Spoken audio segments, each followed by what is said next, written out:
एक लड़की थी जो कृष्ण जी की अनन्य भक्त थी। बचपन से ही कृष्ण भगवान का भजन करती थी, भक्ति करती थी और भक्ति करते करते बड़ी हो गई। भगवान की कृपा से उसका विवाह भी श्रीधाम वृंदावन में किसी अच्छे घर में हो गया। विवाह होकर पहली बार वृंदावन गई, पर नई दुल्हन होने से कहीं जा न सकी और मायके चली गई। फिर वो दिन भी आ गया जब उसका पति उसे लेने उसके मायके आया। अपने पति के साथ फिर से वृंदावन पहुंच गई। पहुंचते पहुंचते उसे शाम हो गई। पति वृंदावन में यमुना किनारे रुककर कहने लगा, देखो शाम का समय है, मैं यमुना जी में स्नान करके अभी आता हूँ। तुम इस पेड़ के नीचे बैठ जाओ और सामान की देखरेख करना। मैं थोड़े समय में आ जाऊंगा, यहीं सामने ही हूँ, कुछ लगे तो मुझे आवाज दे देना। इतना कहकर पति चला गया और वो लड़की बैठ गई।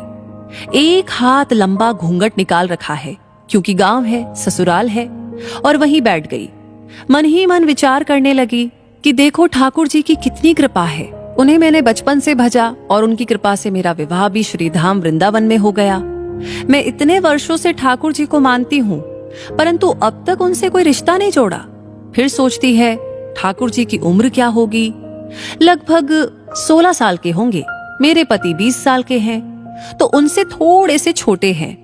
इसलिए मेरे पति के छोटे भाई की तरह हुए और मेरे देवर की तरह।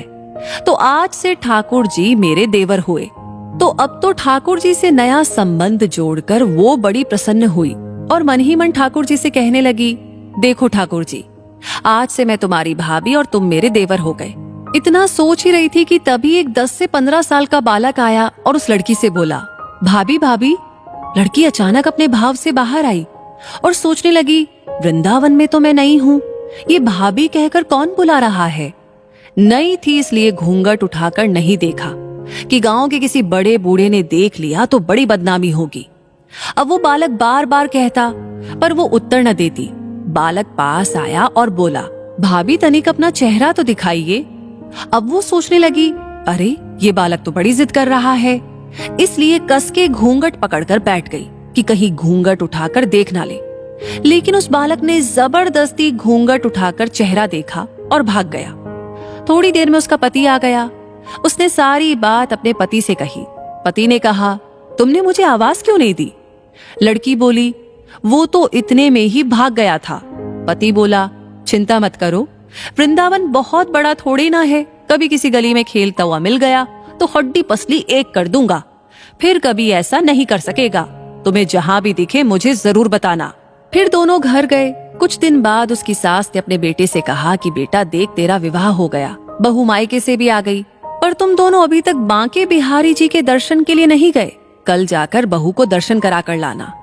अब अगले दिन दोनों पति पत्नी ठाकुर जी के दर्शन के लिए मंदिर जाते हैं। मंदिर में बहुत भीड़ थी। लड़का कहने लगा, देखो तुम स्त्रियों के साथ आगे जाकर दर्शन करो, मैं भी आता हूँ।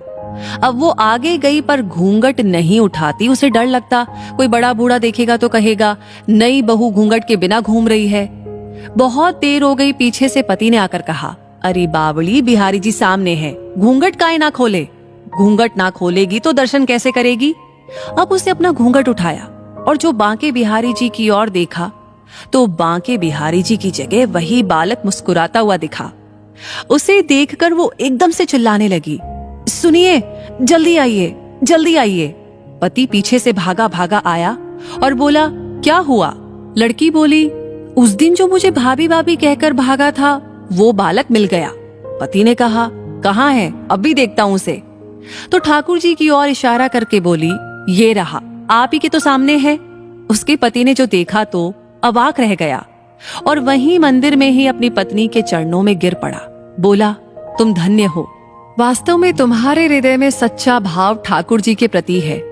मैं इतने वर्षों से वृंदावन में हूँ, मुझे आज तक उनके दर्शन नहीं हुए, और तेरा भाव इतना उच्च है कि बिहारी जी के तुझे दर्शन हुए। इसी के साथ ये कहानी यहीं पर समाप्त होती है।